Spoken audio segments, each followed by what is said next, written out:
Entonces ya tenemos nuestra función de transferencia. Ahora vamos a hablar un poquito de la estabilidad del lazo cerrado. No sé si notaron que en esta función de transferencia que obtuvimos para el lazo cerrado, tenemos el mismo denominador en ambas funciones.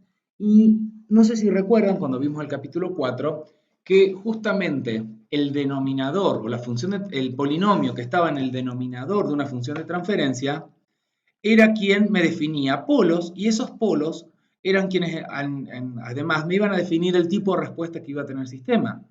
Habíamos visto que si teníamos polos reales y negativos, la respuesta eran exponenciales decrecientes; si eran positivos y reales eran crecientes. Podíamos tener respuesta subamortiguada en el caso de polos conjugados y respuestas oscilatorias en el caso de sistemas con raíces complejas con parte negativa real, con parte real negativa, eran oscilatorias decrecientes, y si era positiva, crecientes y oscilatorias. Bueno, acá, cuando hablamos de lazos cerrados de control, ese denominador, esa función perdón, ese polinomio que está en el denominador de ambas funciones de transferencia se llama ecuación característica, y es quien me va a hablar de la estabilidad del lazo de control. Ustedes piensen que G sub C es una función de transferencia. Voy a tratar de escribirlo acá. Yo creo que no tengo modo de ingresar teclado, ¿no? Bueno, G sub C es igual, no sé si se acuerdan de la clase pasada, a, por ejemplo, K sub C, que es la ganancia proporcional, 1 más 1 sobre tau IS más tau DS, que eran las funciones de transferencia, digamos, que eran cada una de las expresiones matemáticas de las acciones proporcional, integral, derivativa. Entonces, G sub P es una función de transferencia del proceso, incluye la ganancia del proceso, la ganancia estática, el tiempo muerto y su constante de tiempo, y G sub T lo mismo. Entonces, yo a la hora de modificar la respuesta de este lazo cerrado de control, lo único que puedo tocar son estos parámetros, los parámetros que va a tener G sub C, o sea, la ganancia proporcional, proporcional integral si tengo un PI, o proporcional integral y derivativa en el caso de un controlador PID. Bien, por lo tanto, según qué valores yo le dé a los polos, a las constantes o a los parámetros de sintonía del controlador, voy a modificar las raíces y puedo producir en este sistema polos reales negativos, entonces con una respuesta estable sobreamortiguada, o sea, algo así podríamos representarlo. Si tengo polos complejos con parte real negativa, voy a obtener respuestas oscilatorias, pero pares complejos estable con respuesta subamortiguada, o sea, oscilatorio decreciente. Recuerden que una señal oscilatoria es subamortiguada y una no oscilatoria es sobreamortiguada. Y cuando tengo polos reales o complejos, pero con la parte real positiva, tengo sistema inestable, o sea, oscilaciones que crecen en el tiempo, ¿no? Bien. Hasta acá pareciera que no vemos nada nuevo, o sea, es el mismo concepto que vimos en el capítulo 4, nada más que ahora lo aplicamos a un lazo cerrado de control. Pero, no sé si recuerdan que habíamos dicho que este lazo de control estos criterios de estabilidad de los sistemas solo podían aplicarse cuando tenía polinomios en este denominador. Cuando aparece algún término que no corresponde a un polinomio, por ejemplo, la exponencial, que viene a representar el tiempo muerto en nuestros procesos, ya no es posible hacer este análisis de los polos.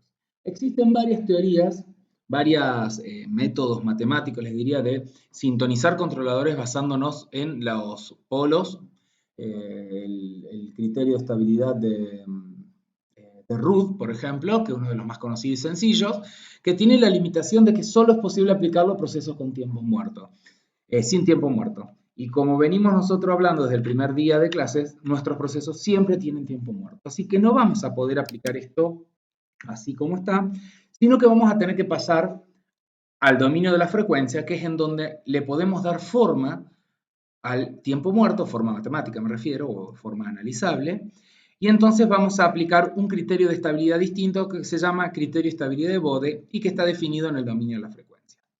Les pido que traten de usar un poco la imaginación porque es un poco poco abstracto por un momento para nosotros los ingenieros, bueno, ustedes ingenieros en alimentos, ingenieros químicos, porque acá tenemos que hablar un poco de frecuencias y cosas que no son muy habituales para nosotros. Pero imaginémonos que tenemos un proceso cualquiera, ¿no? Esta G es una función de transferencia cualquiera, y vengo y en su entrada meto una señal oscilatoria, ¿verdad? Que sería esta señal que está acá representada en azul, que es una señal con una amplitud A. Bien. Ya habíamos visto en el capítulo 5, cuando hablamos un poco del dominio de la frecuencia, que si a este proceso yo lo excito con una señal oscilatoria, después de un periodo de transición, acá voy a tener adelante una etapa transitoria, finalmente en algún momento la entrada y la salida van a empezar a oscilar con la misma frecuencia, pero con distintas amplitudes y con un retardo o con un desfasaje que se llama retardo de fase. La relación entre la amplitud de la salida y la entrada se llamaba relación de amplitudes y dependía de la frecuencia, y el retardo de fase, que es esta distancia que tengo acá se llama alfa porque esto lo saqué de internet, bueno, que para nosotros sería este ángulo, también depende de la frecuencia. Imaginémonos que mágicamente podemos desconectar mi fuente de señal oscilatoria. Imagínense que acá yo tenía un aparatito que me generaba una señal eléctrica oscilatoria, la desconecto y realimento la señal que viene allá. En la práctica esto no se podría hacer, por eso que les digo, vamos a tener que usar un poco la imaginación.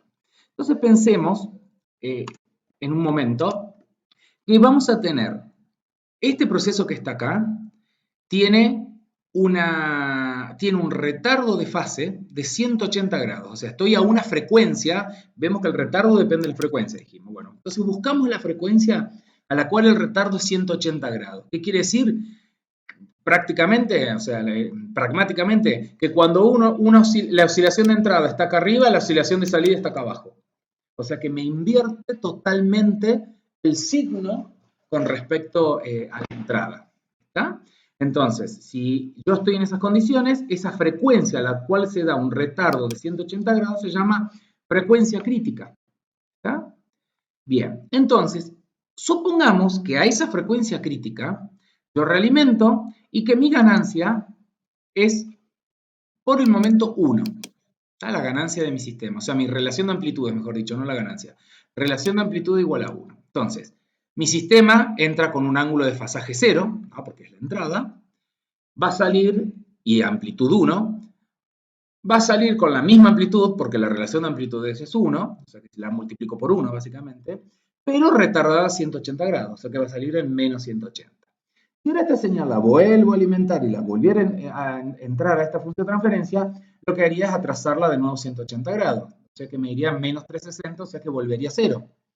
O sea que, y esto se repetiría en bucle, cada vez que la señal da una vuelta, lo único que haría es retardarse entre 0, 180, 0, 180, 0, 180, negativo, ¿no? Bien. Supongamos que ahora, en ese punto, en estas condiciones, a esta frecuencia y con esta relación de amplitudes, en vez de tener relación de amplitudes 1, tengo una relación de amplitudes mayor a 1. Entonces, entraba con 1 y ahora tengo 1,1, imaginemos. Entonces, entro con 1 y salgo con 1,1. Vuelvo a entrar con 1,1 y lo multiplico por 1,1 y me va a dar 1, supongamos, 22. Y así sucesivamente, la señal de salida, en cada vuelta que dé este loop, un loop, va a ir aumentando. Por el contrario, tendría una señal algo como esto. Acá la salida, si yo lo midiera de manera continua, vería esto. Ahora, si hago lo contrario, mi relación de amplitudes a esta frecuencia crítica es menor a 1, va a suceder todo lo contrario. En cada vuelta, supongamos que acá tengo 0,5, entonces entro con 1, salgo con 0,5, vuelvo a entrar con 0,5 y voy a salir con 0,25, 0,125 y así sucesivamente. Entonces, lo que va a hacer mi sistema es ir reduciendo esa oscilación a la salida. Bien. Entonces, a partir de este concepto surge el criterio de estabilidad de Bode, que dice, la respuesta a un sistema va a ser estable. Fíjense que de estas dos que tenemos, esto es claramente inestable y este es el tipo de respuesta que nosotros vamos a buscar. Dice entonces el criterio de estabilidad de Bode, la respuesta a un sistema será estable si su relación de amplitudes a la frecuencia crítica es menor a 1. Básicamente, esto que está escrito acá es el criterio de estabilidad de Bode. Bien.